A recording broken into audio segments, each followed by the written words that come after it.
Danny, I'll apologize for it right now. I got to make the dad joke. Ladies and gentlemen, we haven't seen you since last year. We're finally back. Welcome back to 94 Feet. Kate Cameron, Danny Stipanovich as usual. It's been a while. It's been about a month, and a lot of things have happened in a month for both me and Danny. We want to get right into it. Danny, let's go with you first. How has this past month been for you? How's this holiday season been? Yeah, I can't believe we're already here, Kate. It's been great. Spend some time with the family back in California, back in Arizona now. But yeah, no, it was nice. Took a step back from watching a lot of sports. And I'm ready to get back into it. But yeah, I got to be honest. I took a little break, maybe watch a little bit more football, spend some time with the family. But it was a nice break, Kate. How was yours? It was pretty solid, getting a lot of work in, trying to spend as much time with the family as well. Yeah. Just trying to do as much as I can to really just make as much of a break out of this as possible. You know what I mean? I mean, obviously, we took the break from 94 feet, gave us some time to relax, chill. As you mentioned, watch some football. I definitely did my fair share of watching football. It was a good time, but with that being said, there was still a lot of things happening in the NBA. There's a lot of things happening in the fashion and sneaker world. Of course, we want to get into that today. I mean, there hasn't been anything in recent news that we really want to touch on particular, just everything that's been going on in the past month. Obviously, we got some incredible stat lines that I feel like, seeing stat lines like this, we haven't seen any of these recently. What feels like over the past few years. On top of that, we got some teams getting hot right now. We got some teams falling off right now, including my Phoenix Suns, unfortunately. And of course, we weren't able to talk about it last time, but we do want to get the opportunity to talk about the best sneakers of 2022. It was a big year for sneakers. We want to make that happen. Danny, just to make sure, are you still there, right? Okay, I see you now. I was going to say you froze up on me a little bit. But as mentioned, some crazy stat lines. Danny, the first one I want to start off with, this was a game back. It was the Knicks and the Mavericks. Let me see what date that was. That was December 20. It was on my 27th. birthday. The 20. Yeah, that's right. Okay, it was on your birthday. Danny, I got to ask. I'm going to just get the big question out of the way first. Do you think this is going to be the stat line of a decade for Luka Doncic? I mean, he put up 60, 21 and 10, a triple-double, 60-point triple-double, an absolutely insane stat line in itself.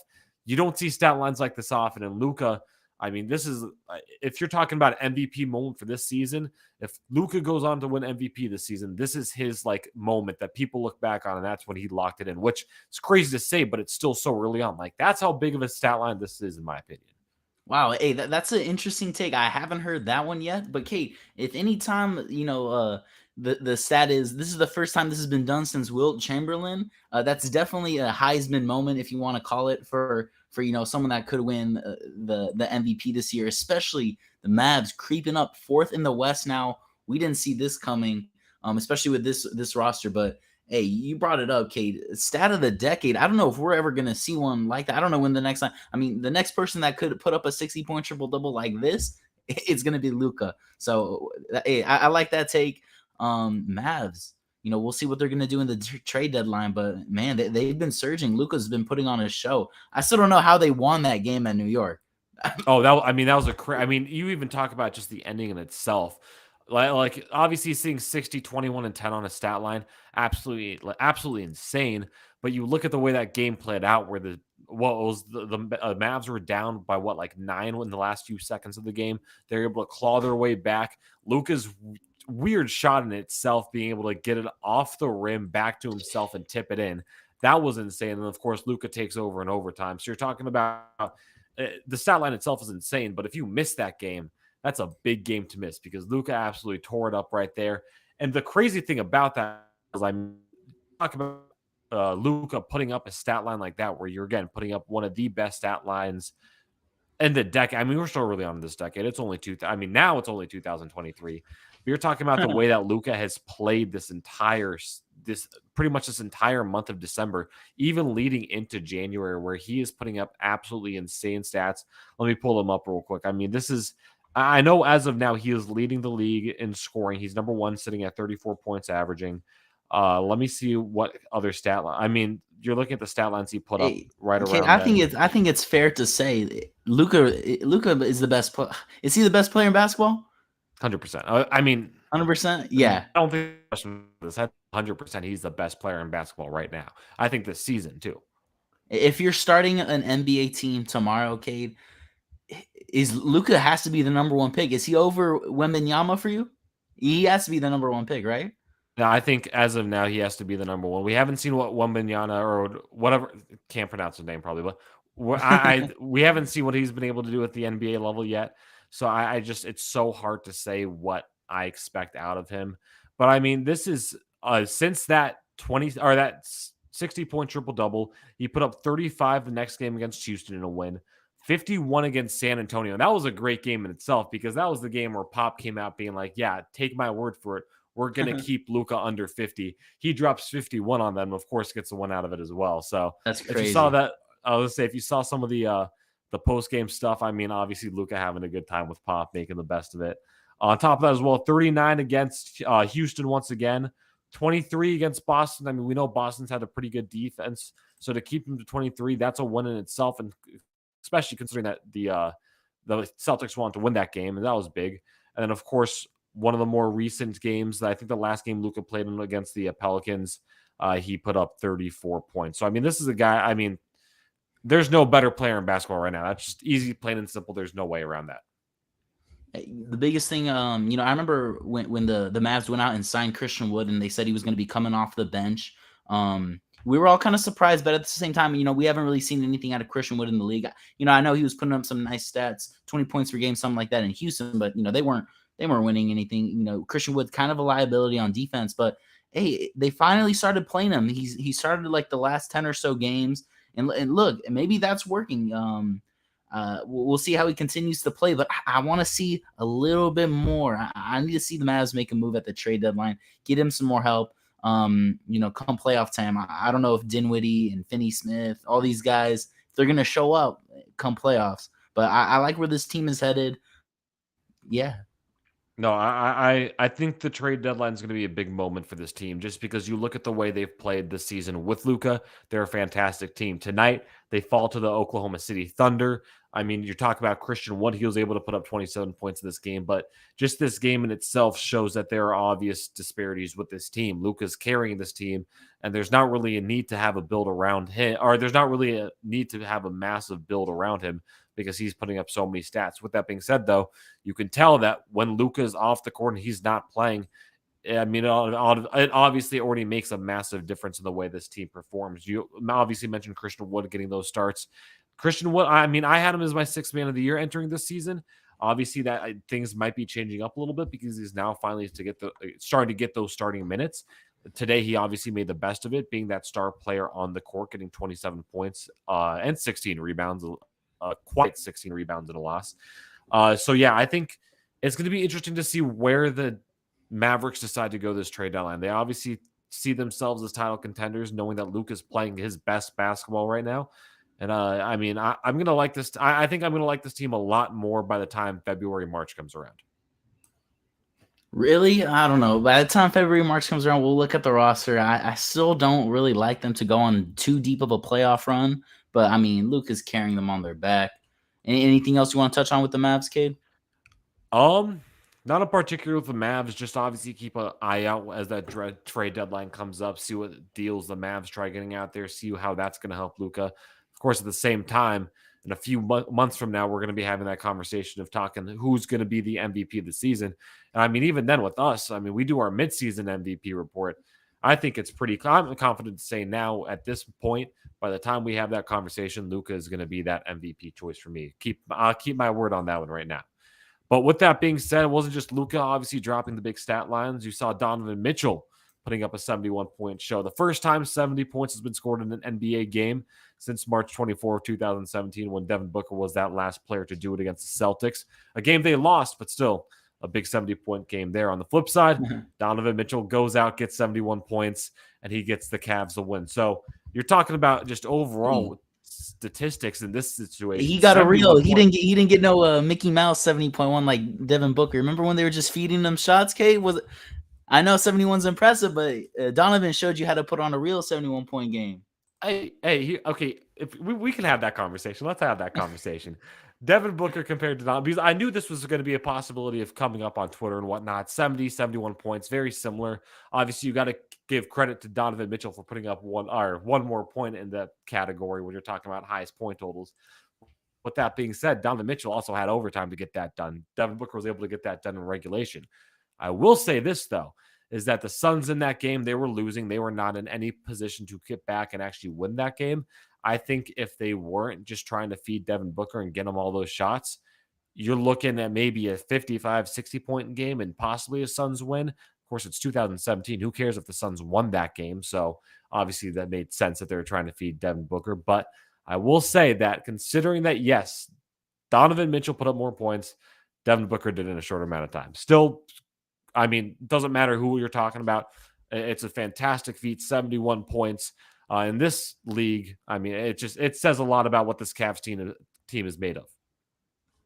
I'm pulling up the stats on that Suns team. Cade, you guys were starting Marquise, Chris, Alex, Len, Tyler Eulis. I'm pulling up the box score from Devin Booker's 70-point game. How come he wasn't taking 40 shots every single night?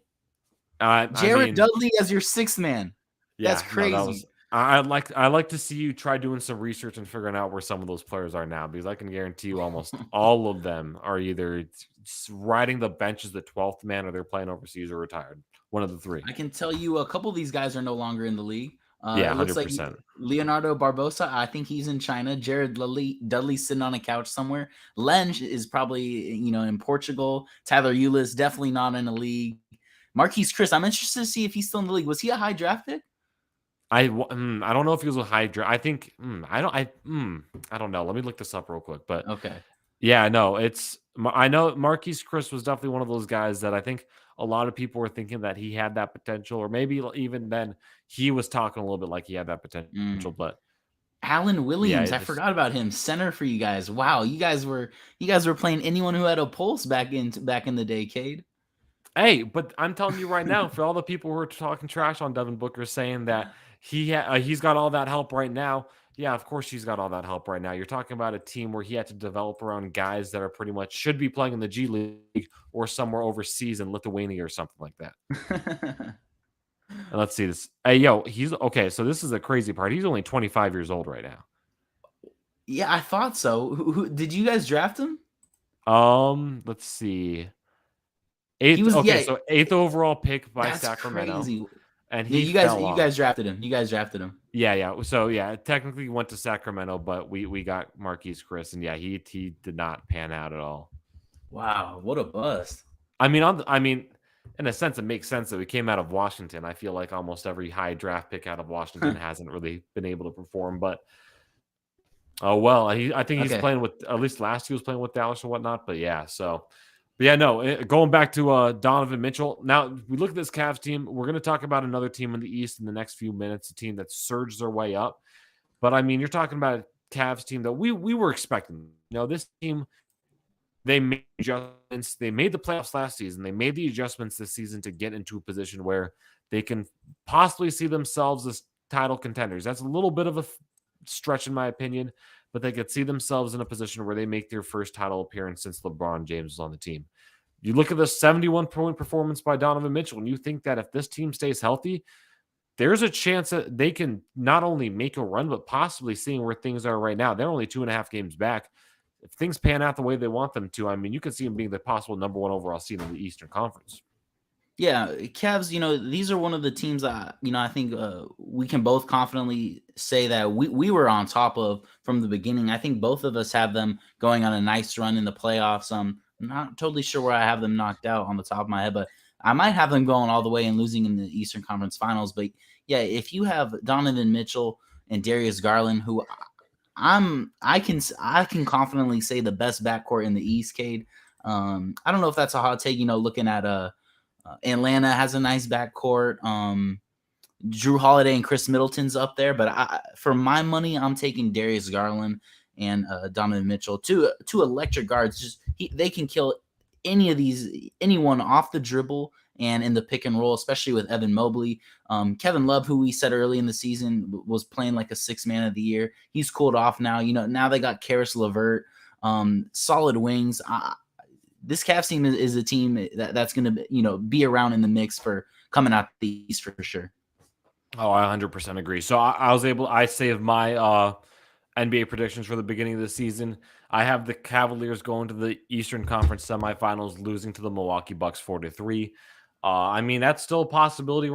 Except they're not obviously playoffs go around and whatnot. But I think realistically, the semifinals for the Cavs, I wouldn't necessarily go far enough to say that that's their limit. I think they could. I think their ceiling at this point. I don't know if I'd say they could win a championship, but at least win the Eastern Conference. I'd be willing enough to say that this team is able to have that at their ceiling. But at the same time, the way this team is playing, like I said, and especially with how close things are kind of shaping up to be in the East at this moment, the Cavaliers are definitely in the position to make a run for this Eastern Conference, especially with the way that Donovan Mitchell's been playing. Obviously, I mean, one of the big things that you think that there might be some chemistry issues with a new player coming in. Not all the time, but of course, it's something that could always possibly happen. But of course, as mentioned, Donovan Mitchell comes in. He has Darius Garland. He has Jared Allen. He has Evan Mobley. He has a lot of these guys who are able to get it done on all aspects of the court.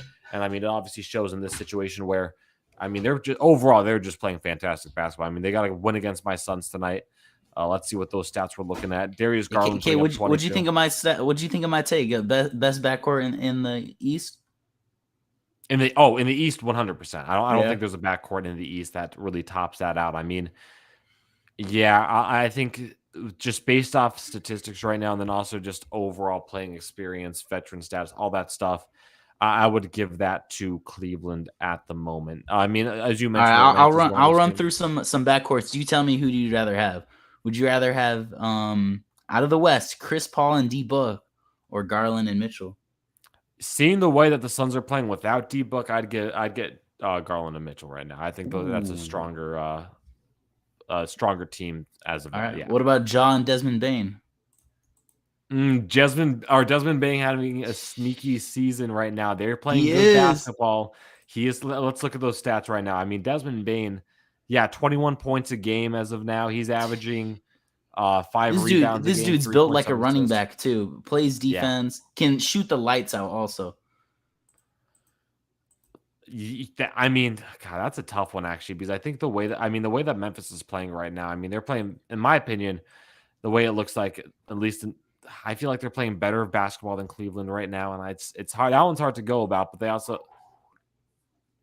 I'm gonna give it to Garland, and Mitchell. I think I think, yeah, I got to give it to Garland and Mitchell right now. I mean, you're talking about obviously Donovan Mitchell putting up fantastic stats, being that leader on that Cavs team.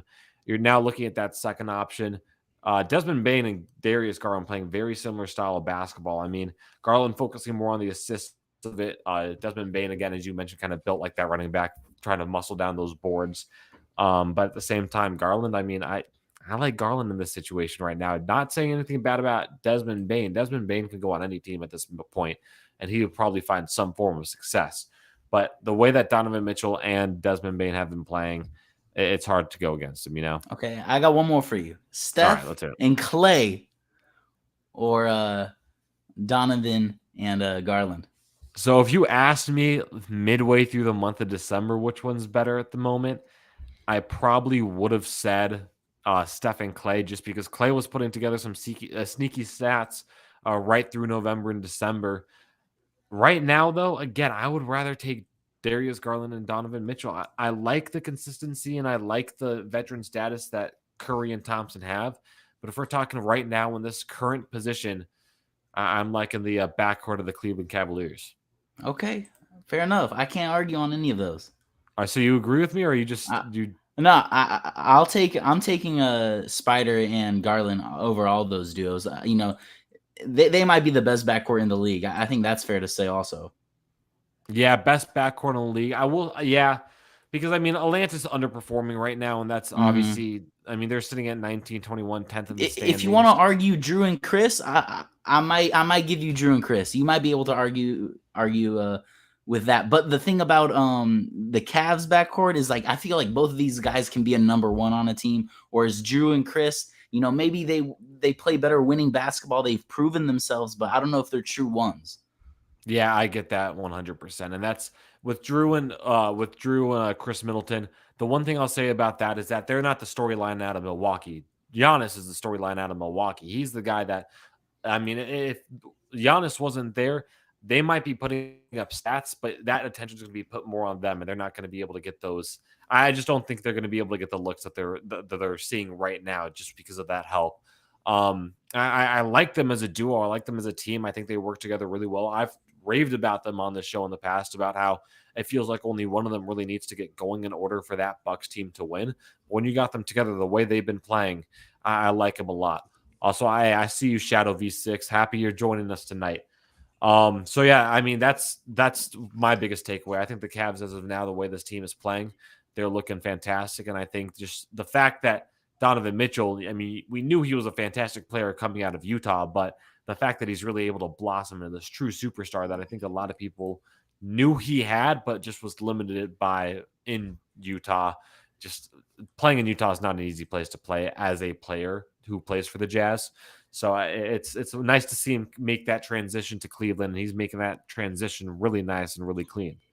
Now, on the flip side of that, talking to about another team on the East, the Brooklyn Nets having I mean, again, another team that it took 3-4 years for this team to really get going, but now those Nets fans are finally starting to see a team that is paying off the way that this fan base was expecting them to do. I mean, you look at the past few games, you can make the MVP argument for Kevin Durant.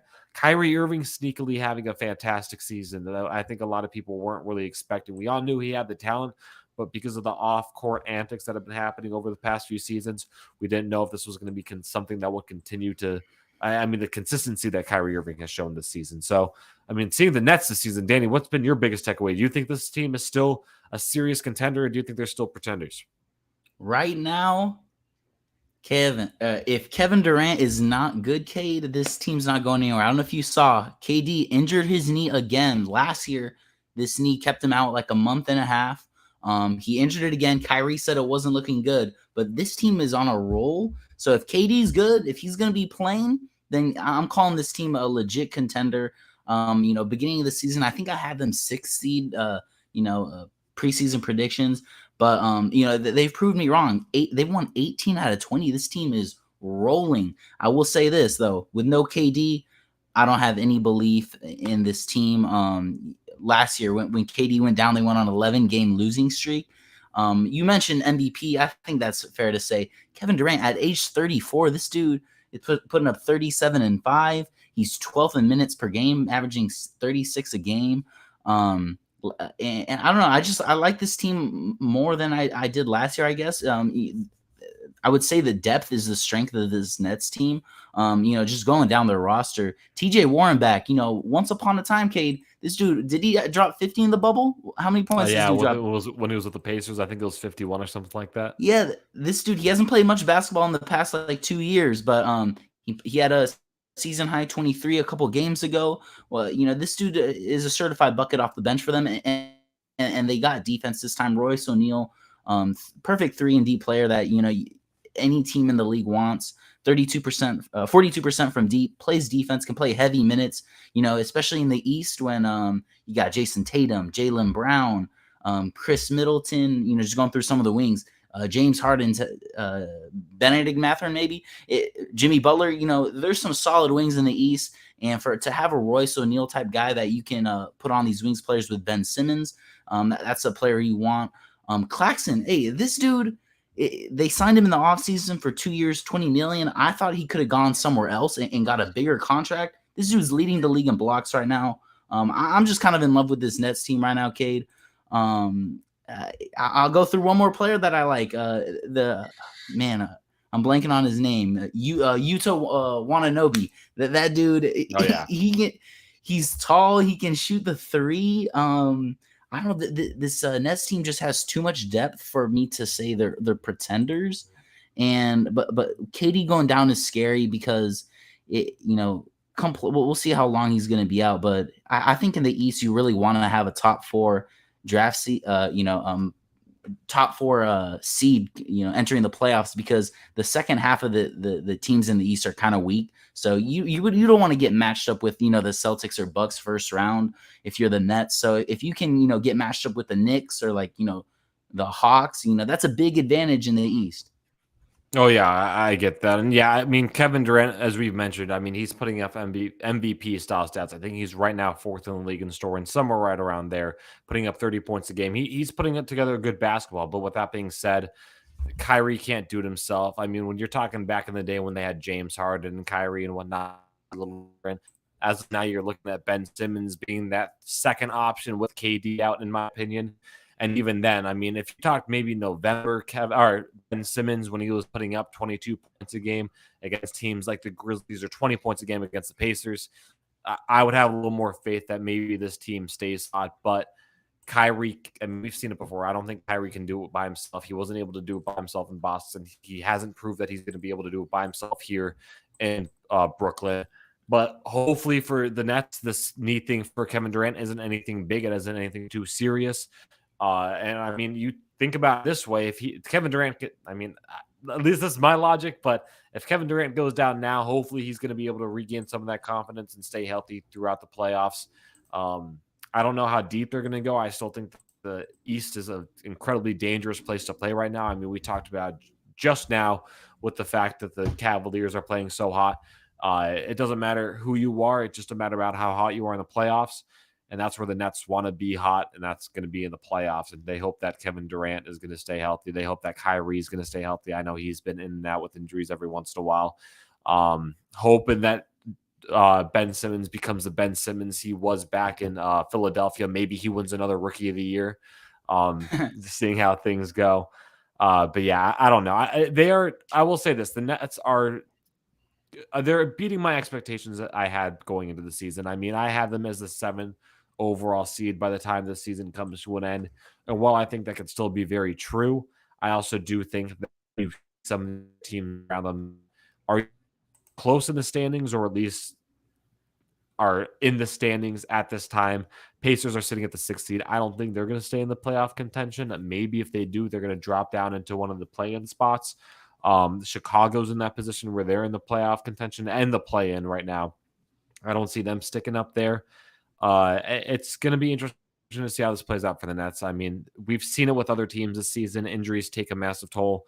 But with that being said, if they could make a little run like the Warriors here, like they did last season when they had Steph out and the Warriors weren't playing too good, if they can just get hot for that second half of the season, you got at least something positive to look forward to, depending on how that first round matchup goes.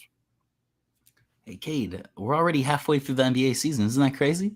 It's scary. I mean, it's interesting because it's like there's a lot to be said about this NBA season so far. I mean, both the East and the West, you're starting to see teams kind of trailing back now. You're starting to see teams really pick it up, but still, there's so much parity. I mean, you're talking about 12 teams, maybe even 13. I don't really consider Orlando a possible team to get in, but I mean, you're talking about 12 teams out of the East who still have that potential to at least find the way into the play-in. Out of the West, I mean, there's even more parity. Oklahoma City's 8.5 games back from the number 1 overall seed. That just shows you how much. I mean, anything can happen in 8 games, especially in the NBA, this year's NBA. So you're talking about realistically anything can happen by now until the time this season ends. And we haven't even hit the All-Star break yet. We haven't even. I mean, I feel like things really start changing up after the All-Star break, but we haven't even started talking about that yet. Yeah, once we hit the trade deadline and then All-Star break, then it starts to get serious. And it's like, okay, teams are playing for real. Hopefully Kawhi will be playing, more than one game a week. And hopefully, that's when the NBA starts to get real fun for sure. Oh yeah, and I mean, talk about the Clippers too. I mean, that was I think I'm not sure if you had them as your champion team. Do I? As of now, on this seed 21-21, I still think they got a chance, but not looking good, Cade. I have them losing in the finals. Oh yeah, see, who'd you have winning the finals? The Bucks. Oh, okay, so that makes sense. I think I had Bucks. I want to take the Celtics though. I want to change my pick. Are we redoing our picks mid season, or is that cheating? I mean, we could do something like that if you want to. Okay. Get a little mid season report and whatnot.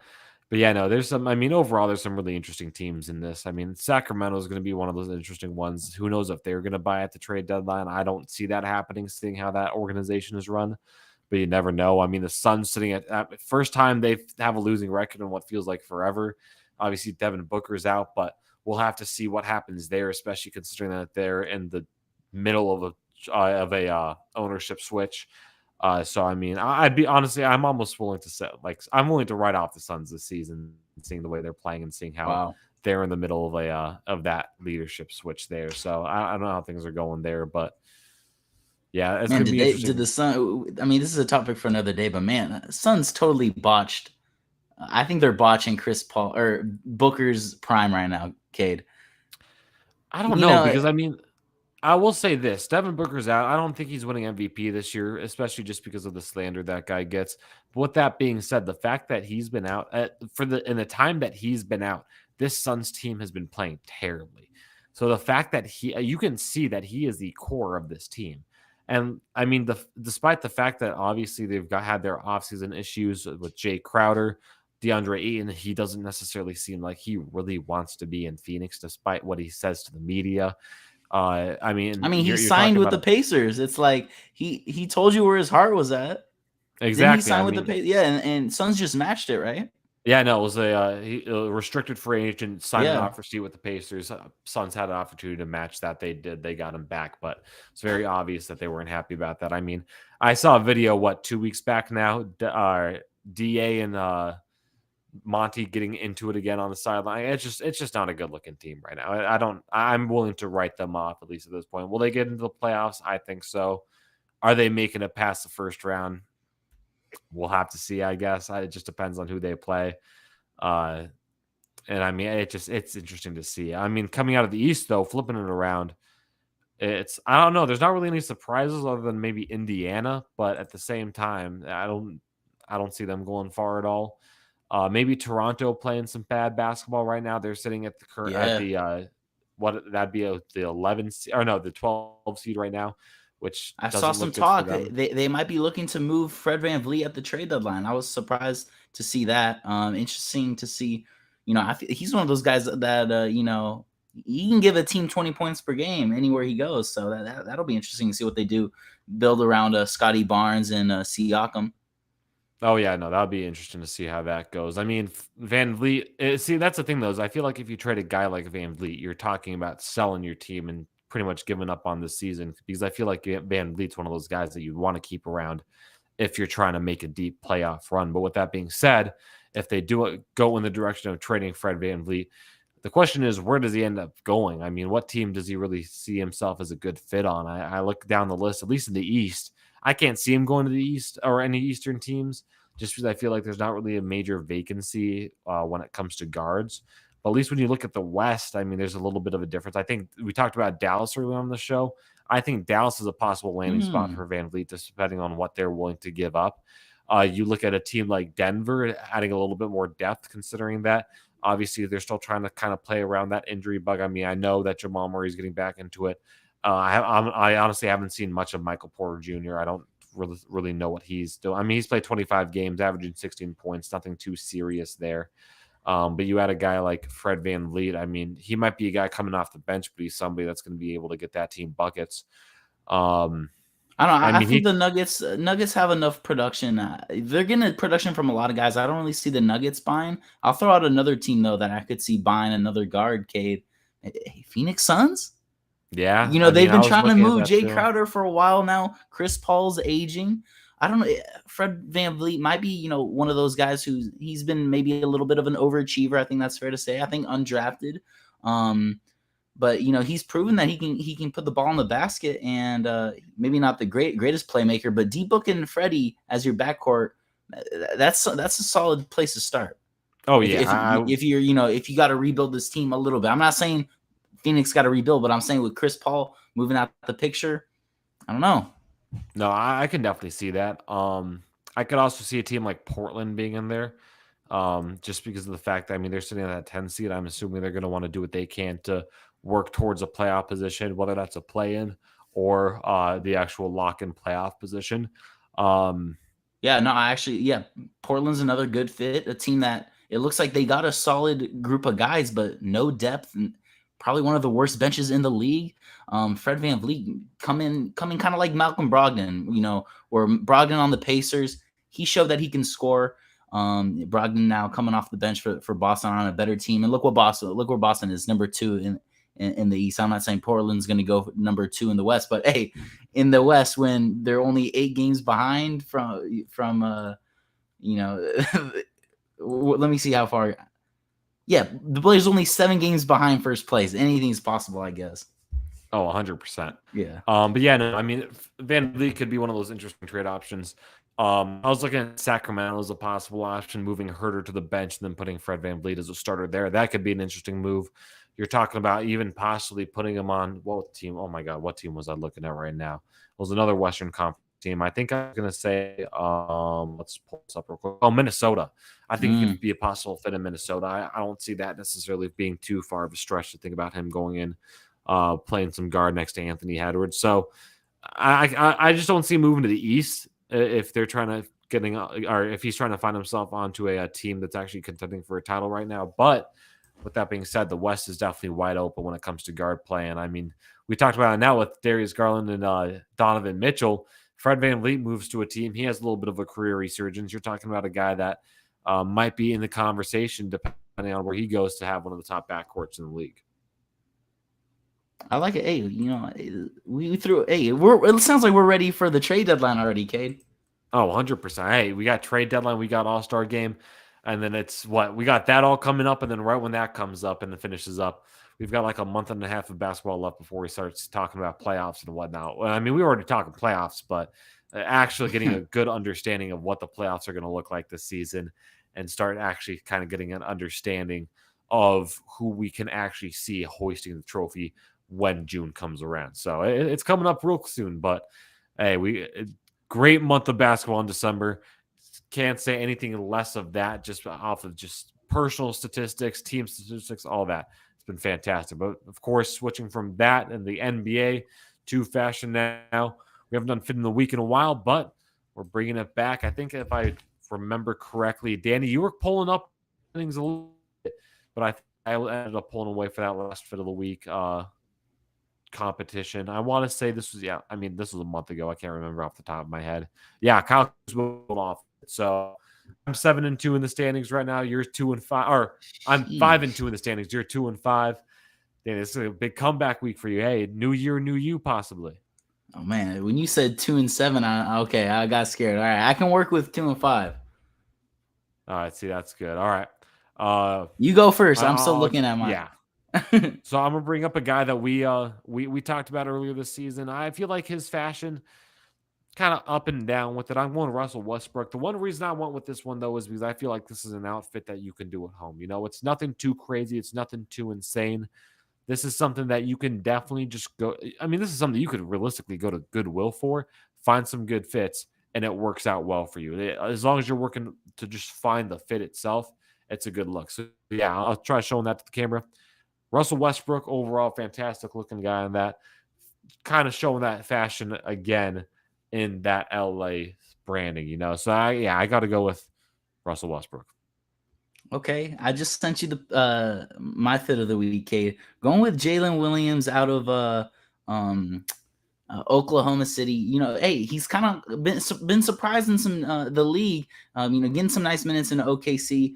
Pulling up. I went with this. I don't know if you can. My camera quality is terrible, so the viewers can't really see it.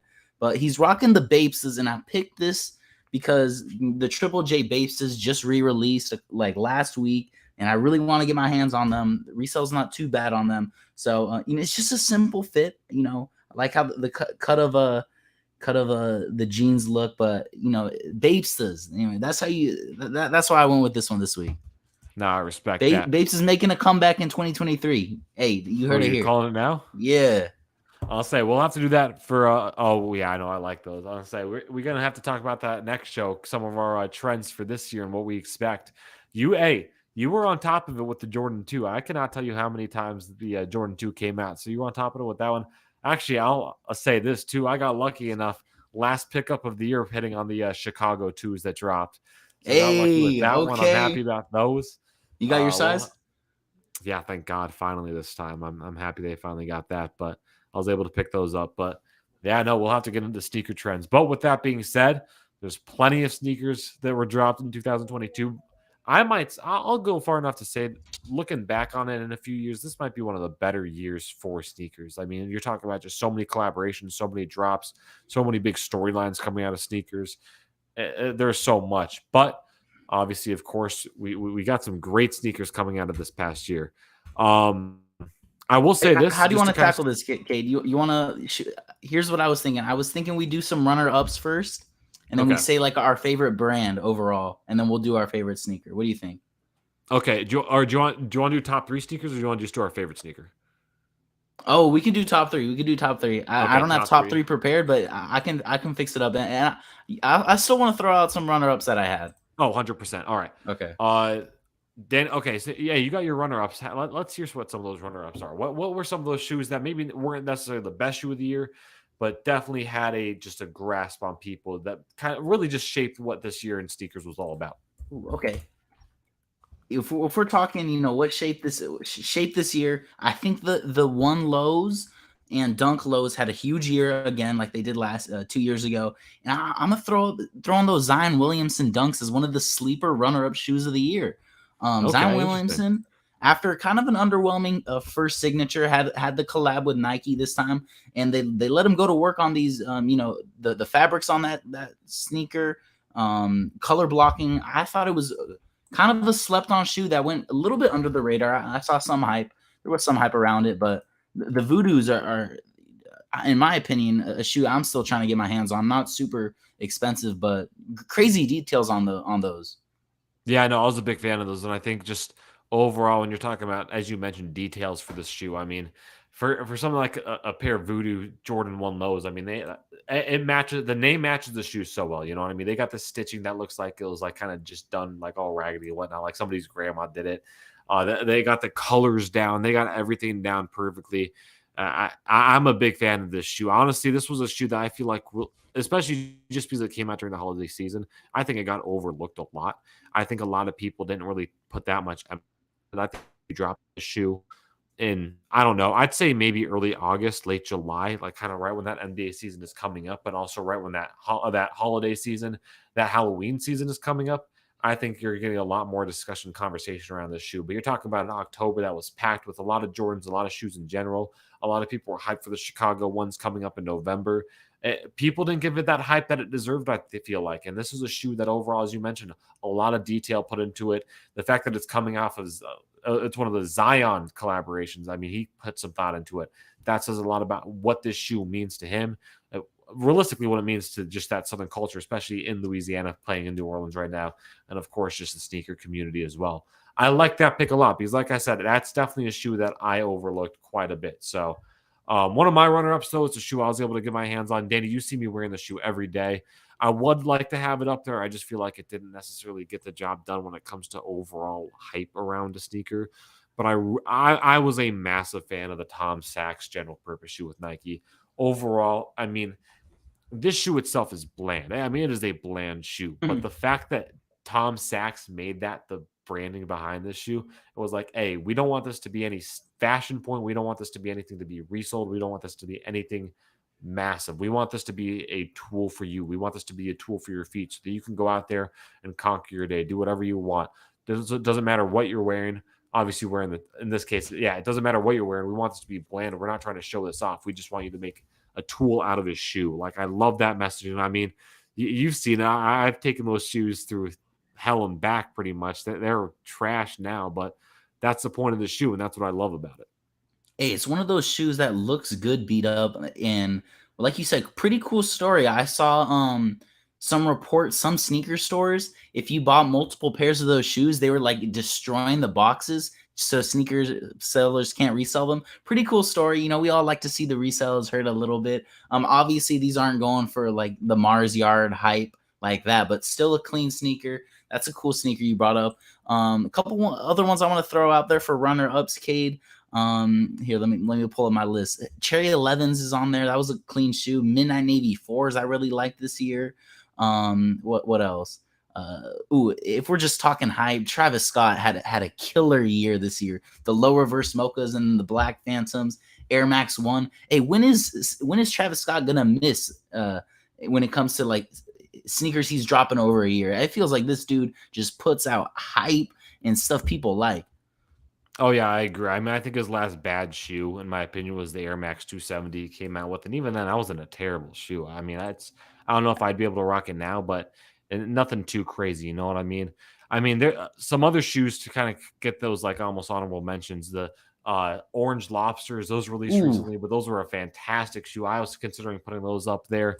I mean, you're me talking too. New Balance with some fantastic shoes. The 993s, the 990s, Hey, New Balance. I obviously think the I think it's fair 550s. to say New Balance might have had the when it comes to a brand like they might have had the best year. Finally, letting getting some nice collabs in there. They had collabs with uh Teddy Santis, Joe Fresh. I saw you mentioned the 990s with Joe Fresh. They had the Salehi Bembury, the guy who did the Crocs, that he put out a collab. So I think New Balance, you know, the 550s hype kind of died out, but now the fact that they're able to keep that momentum going, what a great year for New Balance in general. I don't know if any of their sneakers are like sneaker of the year worthy, but they're making like these boring running shoes look like some real sneakers and pretty cool stories, cool designs. So shout out to New Balance, man.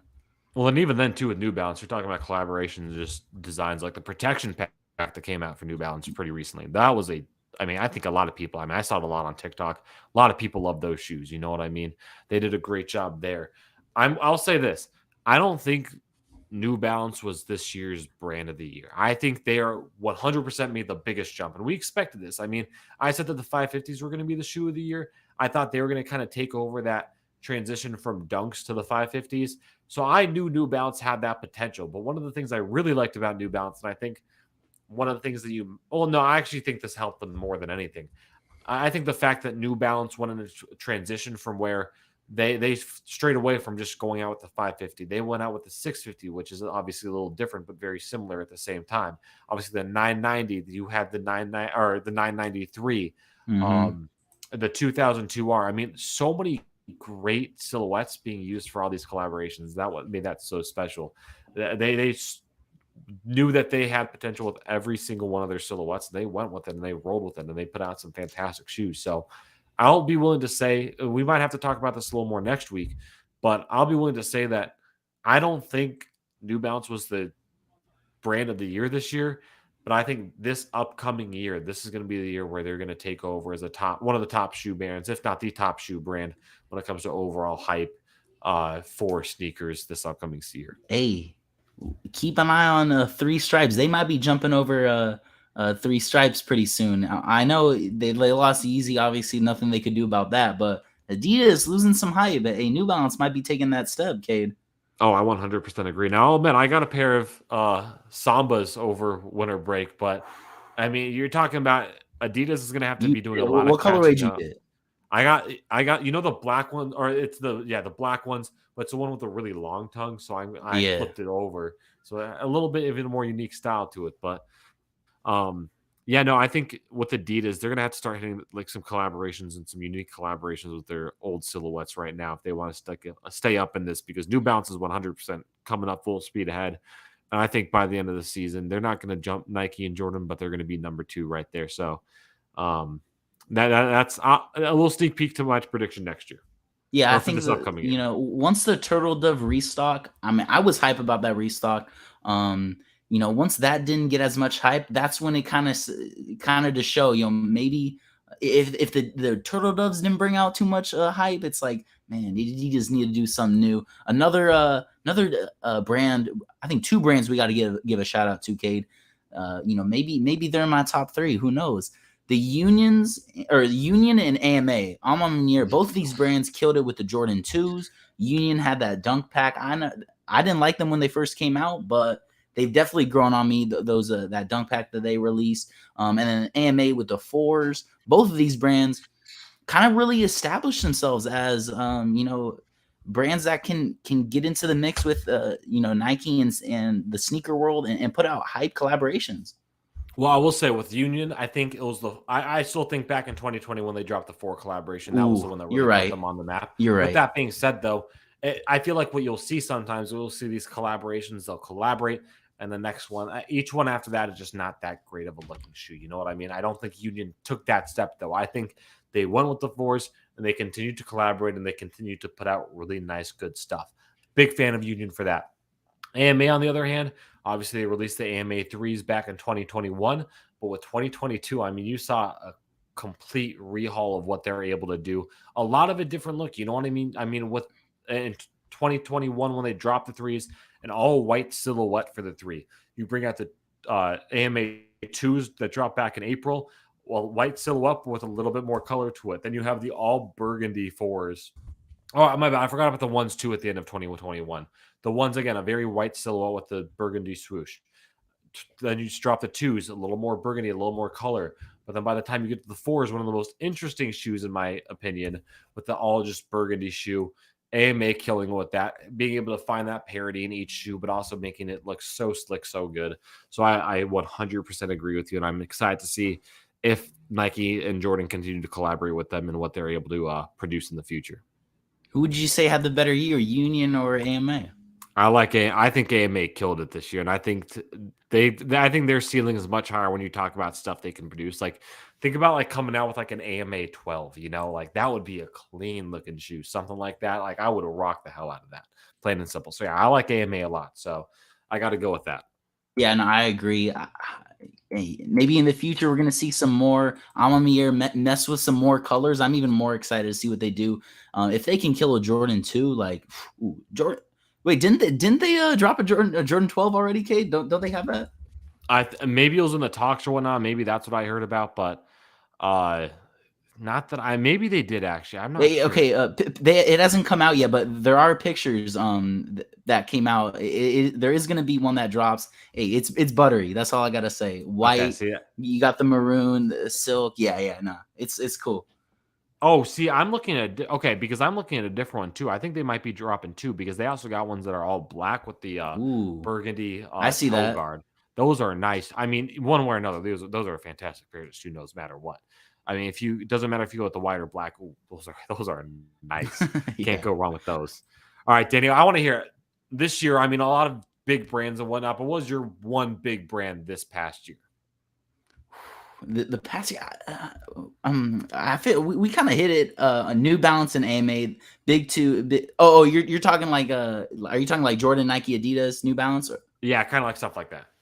Hey, Jordan killed it this year, Kay. I know Jordan usually botches when it comes to like stories, and they're kind of just putting out a bunch of shoes as much as they can. A couple years ago they're putting out as many ones as they can.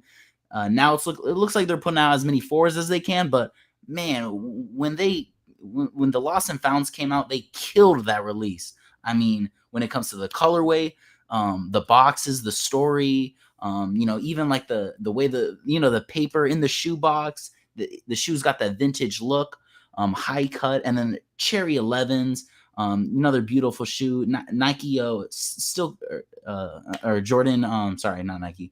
I'm trying to think. The Fire Red 3s, another shoe in sneaker of the year contention. For me, it was Jordan Brand's year to kind of say, yo, hey, all this hype, all these new brands, but when it comes to sneakers, Jordan's still on top. I'm sorry. Oh no, I 100% agree. Jordan, Right. we've seen some issues with them, and I wouldn't say issues, but I feel like they've had some slow years in the past. This isn't the same. Collaborations were on point. The signature shoes were on point. And all the retros were on point. There was nothing they missed with this year. They knew what the people wanted. They gave it to them. Absolutely amazing year. I mean, I was a huge fan of that.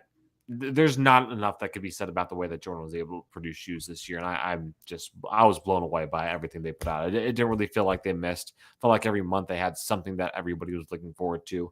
So yeah, it was 100% one of the best years for Jordan. But with that being said, Danny, we'll go back and forth. Danny, what was your number 3 overall shoe from this year? You go for. I don't have mine ready yet. You don't go have yours because ready? I only came with my number 1, so I'm still looking at the list. Okay. So I'll go with my number 3. Okay. I'll say this. Jordan. Wait, hold on. What goes into your sneaker of the year? Because is it like possibility of getting it, resell, hype, materials, or what goes into your list, Cade? What are you looking at? Quality design and hype around it. You know what I mean? You need some hype, right? Exactly. It needs some hype. It needs to be something that's big. It needs to be something that's obviously looked at pretty consistently. So hype's got to be a big factor in this. Design, obviously, I want it to be a clean looking shoe. It can't be. You doing good My there? bad, bro. I just knocked down my No, mic. you're Sorry good. about That that. was funny. No, you're chilling. It wasn't loud or anything. You're good. But Okay. um, yeah, I think when it comes to just overall design of a shoe, like it's got to be a good looking shoe. I feel like there's been some shoes that look good in the past or that don't look good in the past, but they still had a lot of hype around them. We saw it this year with the Cactus Plant Flea Market Nike collaboration. I mean, they look like Grinch feet. So I mean, that's a perfect example there. That I mean, you could do something cool with it, but it did have some hype around it. But that was just because of how unique it was. And then, of course, the material that goes into it. I mean, one of the big things we've talked about on the show before, material plays such a big factor in the way how nice, how just luxury a shoe feels. That's an important factor. So for my number 3 on that list, as we talked about, you mentioned at the beginning of last year, twos were going to be the shoe of the year. I definitely think that's true. I'm going with the company that collaborated with the two this year, and I think a company that collaborated with the two really well. I got to go with the AMA Jordan 2s releasing back in April. Beautiful shoe, beautiful look. I'm surprised these didn't get the more hype than they really did because I think this is possibly up in contention for shoe of the year.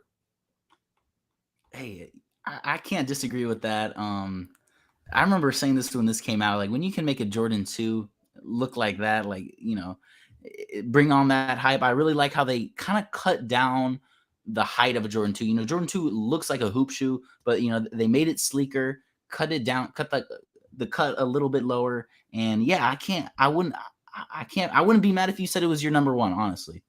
Exactly. I mean, Okay. it's a fantastic shoe. For my number 3, I'm just throwing this on the list because I don't like putting on shoes that are, super, I don't like making my sneaker of the year a shoe that's tough to get, like just not affordable. So, Kate, can I put on the Nike Louis Vuitton monogram sneakers? If you want to, I mean, they definitely had that hype and collaboration when you're talking about overall sneakers. I mean, we talked about it. They released one in June, and we're talking about them in one of the first shows we ever did. Yeah, I don't know. It doesn't feel right because not too many people are getting your hands on these. So that's why I'll put it on 3. But hey, still, these are a beautiful sneaker, and my next 2 sneakers are more, for the everyday people that can get their shoes, not for the multimillionaires. I respect that. I'll say this. I was not a fan of the collaboration. I think it was just What one of about the those. green pair? The green pair did look a little better. I think honestly the off-white Air Forces that they dropped later on in the year with the not the Louis Vuitton collaboration, I think those looked a lot better in my opinion. I don't know. This did kind of seem like one of those collaborations where they just kind of threw as many big names on there as they possibly could and then tried getting people to buy. You know what I mean? I wasn't a fan of it. And I also think a lot of the colorways Hey, just weren't really that fantastic. Hey, So I I'm just taking it off the list. I'm taking it off the really list. okay. Okay, I'm for the people. These, I mean, come on, these are $10,000 shoes. I'm taking it off the list. Sneaking in at number 3, I'll throw in the Travis Scott low reverse mochas. In my Okay, I like opinion, those. my favorite Travis Scott one low that he's dropped. When it comes to the original mochas, I don't really. I like the white and brown better than the black and brown, and then the fragments. Those are clean shoes, but I just like these. The look, the colors, hype is all there. That's number 3 for me. That's the Travis Scott reverse mochas. That's a good one. I mean, that's another sneaker that everybody had their eyes on pretty consistently, so I can't be upset with that one. It's a good looking shoe too. I mean, you're talking about a lot of good Travis Scott collaborations in the past. The regular mochas, one of the most iconic shoes, and I'll say in the century so far. I mean, it's a great looking shoe, but I do think the reverse mochas do have a little bit of a touch that makes it look better. That white on brown, it's just a good look. Can't go wrong with that. You know what I mean? So, not disappointed with that pick at all. Okay, who you got for number 2? I'm gonna be honest. I'm gonna be honest with you. This might be. We'll stick with Travis Scott. This might be one of my favorite Travis Scott drops, Ooh, realistically ever, in my opinion. I think there's only maybe one that beats it out, and that's got to be the SB Dunks kind of has that paisley look to it, the little bandana look. I love those. These are right up there with them. I'm not a huge fan of all black shoes, but this is a fantastic. I mean, the way that Travis Scott got this done was absolutely amazing. It's just a fantastic looking shoe. Let me make sure I got the name of it uh right the now, but Phantom it's Blacks. Phantom Blacks. Yeah, the Mm-hmm. Travis Scott one low Phantom Blacks. beautiful shoe. I mean, that's a shoe it makes a statement without really needing to make a massive statement. You know what I mean? Hey, the stitching, the all black shoe. Man, no, I honestly forgot that these came out. I slipped through the release. I regret that for sure. But yeah, nah. Hey, both of us got Travis Scott on our list. Okay, I like that. I think he You mentioned deserves it that. early on. Yeah, exactly. He put together a fantastic year. Jordan in general. Like I said, Jordan's all three on my list without a doubt. Okay, yeah, fair. That's solid. Can go with anything. Man, these are definitely some clean shoes. You know, you really Oh don't. yeah. It's a black on black, but I forgot. There's like something cool. What's on the back tab? I forgot. Oh, you got like a bumblebee or something. It looks pretty cool Oh on the yeah, I back know what tab. you're talking about. Yeah. Yeah, Mhm. it's crazy. Okay, you ready for my number two, Cade? Let's hear it. We talked about this brand a lot. I'm going with the AMA fours. Just the color, man, the inside material on the inside, like like that velvet comfort, materials on the inside of the shoe, to the colors, the like the burgundy brown with the black and the off white almost bottoms. I mean, it's just a beautiful shoe. AMA killed it this year. You have the twos as your number three. I have the fours as my number two. I feel like we had to have the one of those shoes on our list for sure. I went with the fours. I like the fours a little bit more than the twos. I respect that. Yeah, no, overall fantastic shoe. I mean, with the AMA fours, it felt like a quality shoe. You know, you look at it, it looked premium, it looked quality. It looked like you're walking with something that came out of some palace in Paris. You know what I mean? Like it was a fantastic, great looking shoe. Love the way it looked. I thought the all burgundy look kind of killed it in my opinion. Not saying it looked bad. I just don't know. It'd be a hard to rock. You know, it's like going out there with an all red shoe. Like it's bold. It's big. It's hard to rock in some situations. On the flip side, it is a little bit easier to rock than an all red shoe, but at the same time, I mean, AMA once again killing it. I would that's a shoe that again I slept through a lot of shoe releases this year, and that's one of those ones that I slept through definitely. I mean, it may have also just been the fact that I knew I didn't have the money for them, so I. But the AMA fours, yeah, overall fantastic looking shoe. I can't go wrong with that one. Can't go wrong with any AMA collaboration this year. Who you got for number two? Oh, I'm going with number one. I got, Oh, yeah, number. yeah, Okay, you're right. You're right. Oh, I it's feel sneaker like of the year. Okay, what sneaker you of the got, year. I Cade? think Okay, I'm excited. this is an obvious one in my opinion. This is one that we were talking about back in March. I mean, so this has had some anticipation behind it. I mean, we knew this was going to come out for a while. I don't know if I can say this with certainty, but this is that made sneakers crash. I'm going with the lost and found Chicago ones. Nothing beats a pair of Chicago ones. The fact that they re-released those, the fact that they're just such a clean, nice shoe. You mentioned it. They did everything on that shoe perfectly. Man, that is a shoe that you cannot go wrong with. That I can continue to talk about this for days. I mean, we were talking. It was far enough to say that we were talking about camping out for those shoes. Like that's how big the shoe was. That's how big of a grasp it had on our day-to-day life, especially with the show. So, the Chicago ones, Boston Fan Chicago ones, a unique take on that shoe, but a absolutely well done, beautiful, perfect take on that shoe as well. Hey, okay, come on. You already knew that was my sneaker of the year too. How is it not?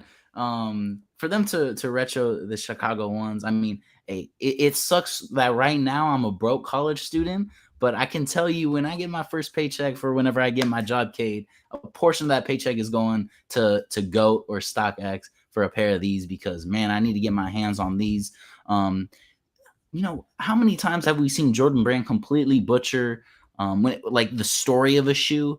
But for them to make it look like they wanted you to get the shoe as if you were in buying a pair of sneakers in 1984. They got the mismatching lids that they did back in the day, damaged, damaged lids, and then they want the sneaker to look a little vintage with the kind of like the flawed black part of the part of the shoe. And a lot of people didn't really like that, but I thought it sets it apart from just the original Chicago one. So man, this was by far a sneaker of the year. This was an easy pick for me, Kate. I don't know about Oh, you. 100%. No, that was my number one without a doubt.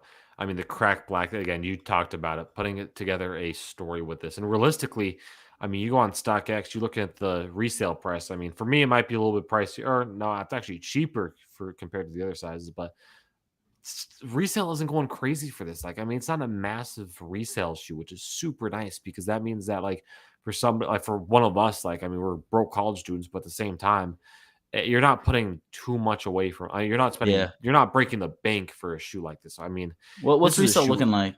for. I mean, size 15 for me, 405, which is not terrible for a pair of That's not bad. Chicago's. I mean, you're talking anywhere from the range of. I mean, smallest size, you're talking low 300s. You're talking about the highest price being right at 500. So I mean, nothing too crazy with those resale. And I mean, I'd assume they've been going down too. It's especially after they released, they're staying pretty consistent actually, right around 400. But that's doable, you know. Yeah, and I haven't really got to see touch these in person just yet, but from what I've seen on reviews, it's like it's really good leather quality. It's like aged apparently, so it's already good quality. And the fact that I just like this colorway better than like the bread toes like this is my favorite color blocking for for a Chicago pair. I don't know Oh, about you. 100%. Yeah. No, 100%. It's when you think of Jordan 1s, that's the shoe that comes to mind. That look, that stuff. It's a beautiful shoe. Actually, I got a chance to see my first pair in person yesterday and on feet. I mean, they are a great looking shoe. It's one of those things where it's like it gets you excited, you know, like I got lucky. I got the consolation prize in the Jordan 2s, but those shoes are just absolutely outstanding. But Dan, you got anything else to leave the show off with today? No, a good year for sneakers for sure. Glad to be back. Kate, we've been doing the show for almost a year now. Hey, I was gonna say, I Damn. think it's January 19th is our birthday, 1 year birthday. We're almost one Okay. years old. It's been a crazy year so far, and of course, I mean, going into 2023, first show of 2023, we got some amazing things in store What for are we doing for our everybody. 1 year? What are we doing for our 1? Are we Oh doing my something special, gosh, Kate? we got it. I feel like we'll find something special. But I'll Okay. talk to you about it, but we'll find something special. Alright. We'll throw a little birthday party on the stream or whatnot. I don't know, something like that. But of course, as usual, we thank you guys for joining us today. When it comes to fit of the week, make sure you keep an eye out for that. That should be out hopefully on Tuesday this week. Vote for that on Twitter, Instagram, the Instagram stories, Twitter, all of that. Vote for it there. We'll have that out very soon. But once again, we thank you guys so much for joining us. For the students out there, have a fantastic semester. And as always, we'll see you next week.